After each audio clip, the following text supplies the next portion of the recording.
Hello, everyone, and welcome to week 2 of the course. This is a brief overview video. There are a number of videos that I've recorded about Nagel's essay, which you should watch. It's a difficult essay. It's certainly a more involved argument than what we got last week from Epicurus. It's a difficult reading. It's not impossible by any means, but I think taking advantage of the videos this week should be something that you should do. But I wanted to make an overview video, and I may repeat things that I say in the individual videos, but sometimes it's good to have an overview, a notion of where the whole thing is going before you get down to the details of how you get there. Week 2 is Thomas Nagel's death, and there is no week 2 without week 1. There's no understanding Nagel and really getting what he's saying unless you've understood Epicurus. It's pretty obvious why. Epicurus claimed that death was nothing to us. Okay, that death is nothing to us. It's not something that's even worth thinking about. It's nothing.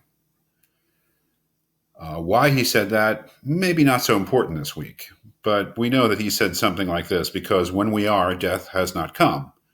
And when death has come, we are not. So death is not any sort of experience that we will ever have. It is not part of life. It is the limit of life. So to fear death is to fear something that is never going to be part of your experience. It makes sense to fear going to the dentist, at least to the extent that it may hurt when you go to the dentist.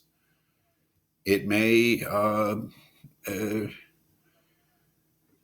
make sense to fear losing the big game because you may feel bad after the loss. Those are things that you might experience: pain, distress, remorse, regret. But death is the end of all experience. So it's not in itself any sort of experience at all. So it's nothing to us. Now, what does that imply? It implies that death is not a bad thing for the one who dies, because it's not anything. It's not a good thing. It's not a bad thing. It's nothing. So to say that something bad happened to Joe when he died, according to Epicurus's premises, makes no sense. Right. Okay. So what is the big thing this week? What is this essay, which is itself a difficult essay, but I think quite readable, quite understandable if you give it enough effort? The big idea is that Nagel wants to refute this claim. He doesn't want to. He doesn't want to establish that death is always bad for the one who dies. In fact, he leaves a door open to the idea that death could sometimes be a good for somebody. But he wants to prove that at least sometimes death is, in fact, a bad for the one who dies. So when I say that Nagel is attempting to refute Epicurus, what I mean is exactly what I have down here, that he wants to prove that the claim that death is not bad for the one who dies is at least sometimes false. So when you refute somebody, you don't just argue with them, you prove them wrong. A refutation is not just a disagreement. A refutation is a proof that somebody or some position is actually false. So if I ask you whether Nagel was successful in refuting Epicurus, what I mean is, was he successful in proving Epicurus wrong? And that is exactly what he wants to do here. As I'm sure I said in the individual videos, he doesn't want to disprove the entire Epicurean view of death.